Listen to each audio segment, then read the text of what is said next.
इसमें हम देखेंगे पुरुषार्थ के बारे में। पुरुषार्थ से तात्पर्य है कि हम जो हिंदू फिलॉसफी है, जो हिंदू दर्शन है, इसमें पुरुषार्थ का क्या तात्पर्य है, क्या इसके उद्देश्य हैं और क्या इसके प्रकार हैं, इस वीडियो में हम ये चीज देखने वाले हैं। अब पुरुषार्थ का मतलब होता है कि मानव जीवन के उद्देश्य से तात्पर्य है इसका, the goals of human life. इंसान के जीवन के उद्देश्य क्या है? इंसान पैदा हुआ है तो जानवर जिस प्रकार से जानवर की दैनिक चर्या जो रेगुलर लाइफ होती है, डे लाइफ होती है, वो लगभग सिमिलर होती है। उनका उठना, सोना, जागना, खाना और लगभग यही सब जीवन भर रिपीट होता रहता है।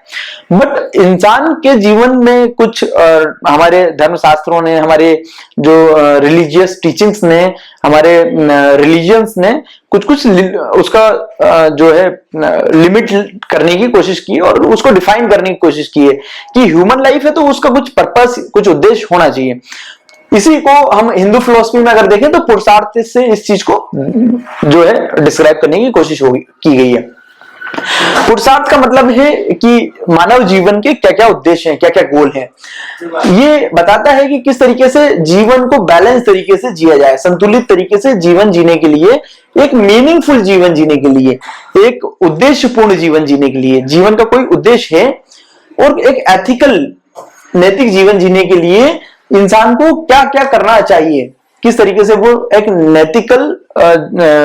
नैतिक जीवन जिए, एक उद्देश्यपूर्ण और एक बैलेंस लाइफ किस प्रकार से इंसान जिए, इसके लिए उसे क्या क्या करना चाहिए, ये पुरुषार्थ में दिया गया है, बताया गया है पुरुषार्थ के माध्यम से। अब पुरुषार्थ में मोस्टली जो है मटेरियल चीजों की भी बात की गई है, भौतिक चीजों की भी बात की गई है। इसमें भौतिक प्लेजर है, सुख, उसका भी ध्यान रखा गया है।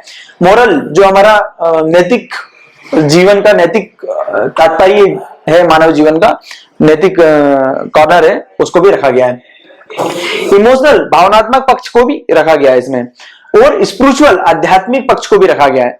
मानव जीवन के ये चार, भौतिक, नैतिक, भावनात्मक और आध्यात्मिक, ये चारों एस्पेक्ट है ह्यूमन लाइफ के, चारों जो पक्ष हैं, इन चारों से संबंधित इसमें जो है एक्सप्लेन किया गया है। ये मोस्टली जो है हमारे वेदों से, उपनिषद से और गीता की लर्निंग, टीचिंग से हमें ये चीज देखने को मिलती है। ये जनरली बताता है कि इंसान के जीवन का जो लक्ष्य है, ये सिर्फ डिजायर नहीं है, इच्छाओं की पूर्ति करना नहीं है, या फिर जो है कर्तव्य की पूर्ति करना नहीं है, जबकि एक बैलेंस है, हार्मोनियस रिलेशनशिप है सभी गोल्स के बीच में, सभी उद्देश्यों के बीच में। इसमें चार प्रकार का पुरुषार्थ दिया गया है, चार प्रकार के चीजें, बातें बताई गई हैं कि किस चार उद्देश्य क्या है जीवन के, चार उद्देश्यों के बारे में चर्चा की गई है, जो कि अलग अलग चीजों को दर्शाते हैं। जबकि हमें अगर पुरुषार्थ का मेन गोल माने, पुरुषार्थ क्या करता है, हमें भौतिक जीवन से, बॉडली लाइफ से जो आध्यात्मिक जीवन, आध्यात्मिक जो है लिबरेशन, मोक्ष की तरफ जाने का एक राह है, एक तरीका है। इसको हम देखें। अब हम इसमें देखेंगे कि पुरुषार्थ हमारे कितने प्रकार के हैं। हमने अभी देखा है कि हमारे चार प्रकार के पुरुषार्थ हैं, जिनको हम चार लक्ष्य भी कह सकते हैं। पहला है धर्म। धर्म का मतलब लगभग, धर्म से तात्पर्य है ड्यूटी से, कर्तव्य से, कि हमें नैतिक रूप में किस चीजों को करना चाहिए, हमारी ड्यूटी क्या चीज है, नैतिक हमारे जीवन में नैतिक उद्देश्य क्या है। इससे धर्म, सही चीजें कैसी होती हैं, राइटनेस मींस हम एथिकली, हम जो है मॉरली, एथिकली, नैतिक रूप में हम किसी काम को किस तरीके से करते हैं, ये हमें धर्म बताता है। इसका मतलब है कि सही व्यवहार, राइट कंडक्ट, हम मोरल वैल्यूज के साथ, हम नैतिक जो हमारी मान्यता है उनके साथ हम सही व्यवहार, राइट कंडक्ट, सही काम कैसे करें, सही काम क्या होता है, सही कर्म, उसको हम धर्म कहते हैं। सही कर्म को, सही काम को जो है हमें बताता है कि हमें किस प्रकार से, हमें एथिकली, हमारी फैमिली, हमारे परिवार में जो है एथिकली, सोसाइटी में और हमें हमारे कामकाज में, प्रोफेशन में, हमें नैतिक रूप में किस तरीके से हमें काम करना चाहिए। हम जहां भी हैं, फैमिली, हमें नैतिक रूप में किस तरीके का व्यवहार करना चाहिए, किस तरीके से हमें अपनी चीजों को नैतिक रूप में करनी चाहिए। हम हमारे समाज का हिस्सा है, तो समाज में भी हम हमारे जो कंडक्ट है, हमारे बिहेवियर है, हमारा कैसा होना चाहिए, हमारा व्यवहार। प्रोफेशनली भी हम कोई काम कर रहे हैं, जैसे एक डॉक्टर का काम कर रहे हैं, तो उनकी क्या प्रोफेशनल ड्यूटीज हैं, नैतिक रूप में उनकी क्या अपने कर्तव्य हैं। कोई इंजीनियर है, उनके क्या कर्तव्य हैं, कोई टीचर है, उनके अपने कर्तव्य हैं। तो इस चीज को इसमें डिस्क्राइब किया गया है। अगर हम इसकी औचित्य की बात करें तो ये जो है ये फाउंडेशन है, ये जो अन्य 3 पुरुषार्थ है इसका ये बेसिस है, आधार है। कौन सा? धर्म। क्योंकि हमें सभी आगे वाले जो 3 गोल्स हैं उनमें बताया जाएगा कि इसको धर्म के आचरण से करें, धर्म के तरीके से करें, धार्मिक रूप से करें कोई भी चीज। अगर हम दूसरा देखें तो दूसरा जो है हमारा अर्थ से संबंधित करता है। अर्थ मतलब वेल्थ, इसका धन से, पैसे से, या फिर मटेरियल प्रोस्पेरिटी से इसका संबंध है। मतलब भौतिक चीजों से, हमारे पास क्या क्या चीजें होनी चाहिए, घर, मकान, गाड़ी, संपत्ति, जमीन, इन सब चीजों से इसका संबंध है, अर्थ से, वेल्थ से, संपत्ति से। इसका मतलब ये है, अब यहां पे इसका जो औचित्य है, अर्थ जो हमारा दूसरा पुरुषार्थ है, इसका मतलब है कि हमें लाइवलीहुड, जीवन यापन के लिए कुछ कमाना है, लेकिन हमारी फाइनेंशियल स्टेबिलिटी जो है, हमारे आर्थिक जीवन की जो जरूरतें हैं उनको, और हमारे रिसोर्सेस, हमारी जो हमारे संसाधन कमाना है हमें फाइनेंशियल स्टेबिलिटी के लिए, इन सब चीजों को ध्यान में रखना है हमें। अब हमें एक और चीज है कि इसमें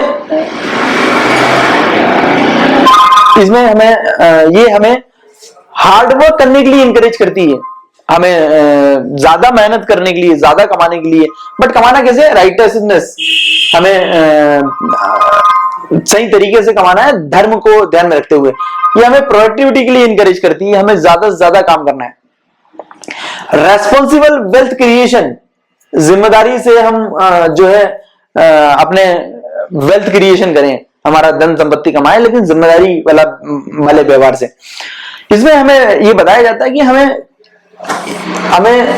अर्थ जो है वेल्थ क्रिएशन करनी चाहिए, but with in the limit of धर्म।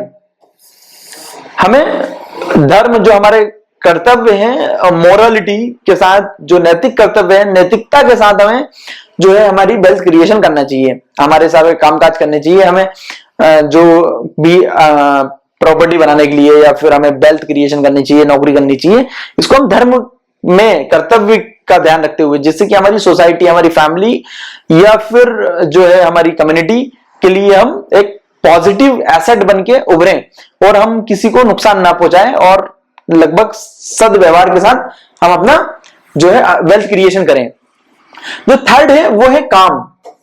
अब काम से जो तात्पर्य है वो है डिजायर, इच्छाओं से, प्लेजर, मौज, आनंद, या फिर इमोशनल सेटिस्फेक्शन, भावनात्मक हमारी जरूरतों की पूर्ति।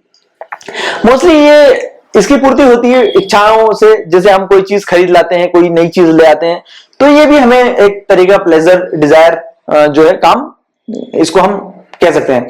ये भी हमारे इमोशनल सेटिस्फेक्शन से जुड़ा हुआ है। प्यार, लव जो है, इससे भी हमारे जो है प्लेजर या डिजायर पूरी होती है।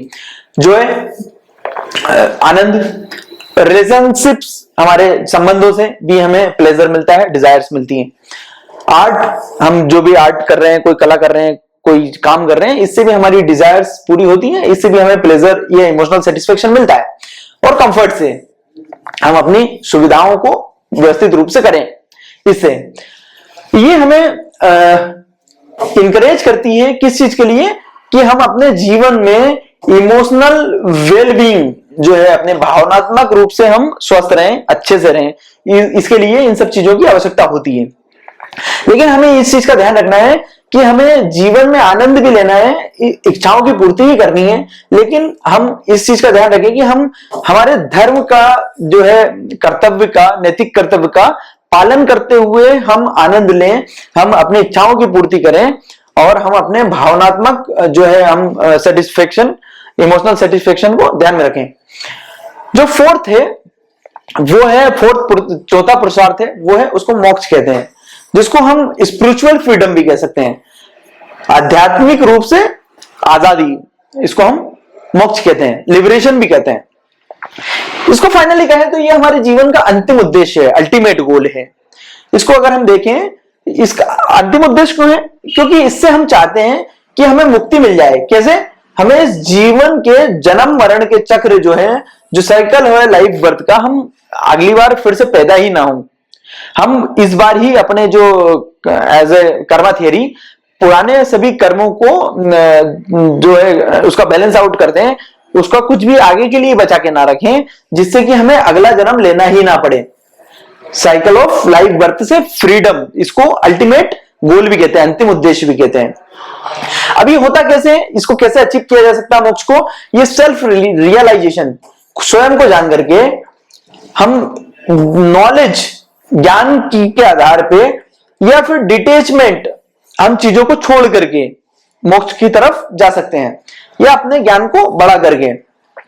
अगर हम देखें तो इसकी जो महत्वता है वो है जीवन के हाईएस्ट गोल है, हाईएस्ट स्पिरिचुअल गोल है। आध्यात्मिक जीवन में ये सबसे ऊंचा स्थान रखता है।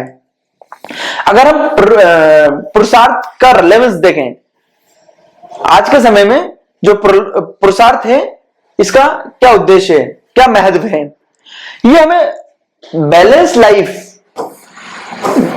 जो है, संतुलित जीवन जीने में मदद करता है, जिससे हम हमारा कार्य, काम, हमारी नैतिकता, हमारी इच्छाएं और हमारी आध्यात्मिकता, इन सब में एक बैलेंस बैठा पाए। इसके लिए हमें इन चारों चीजों को एक्सप्लेन किया गया है। ये हमें कोई भी डिसीजन लेने में गाइड करता है कि कोई डिसीजन मोरल डिसीजन है या नहीं है। हम कोई चीज करने वाले हैं, हम कोई काम करने वाले हैं, या हम कोई निर्णय लेने वाले हैं, तो उसमें हमें वो निर्णय किन चीजों को ध्यान में रखते हुए लेना चाहिए, इस बारे में ये चीज बताती है। जिस तरीके से हम जो है रेस्पॉन्सिबल बिहेवियर कर पाए। जिस तरीके से हमने देखा कि हमारी जो कॉन्स्टिट्यूशन है, संविधान है, उसमें भी प्रस्तावना जो है, जिसमें हमें बताया जाता है कि हमारे संविधान में कोई भी चीज को किस आधार पे देखा गया है। जो इंट्रोडक्शन है, प्रस्तावना, उसमें बताया गया है। उसी तरीके से हमारे जीवन की प्रस्तावना है ये। जीवन में हम किस प्रकार से निर्णय लें, हम काम किस प्रकार से करें, हम जीवन को जिए किस प्रकार से, किन किन चीजों को ध्यान में रख के जिए, वो हमें इसमें देखने को मिलती है। जिससे हमारी सोशल हार्मनी, हमारी सामाजिक सद्भाव बना रहे, जिससे हमें न्याय का सिद्धांत भी हमारा बना रहे। किसी के साथ भी इस प्रकार से अगर हम पुरुषार्थ को ध्यान में रखते हुए जीवन जिएंगे, तो किसी भी व्यक्ति के साथ अन्याय होने की संभावनाएं बहुत कम हो जाती हैं। धन्यवाद।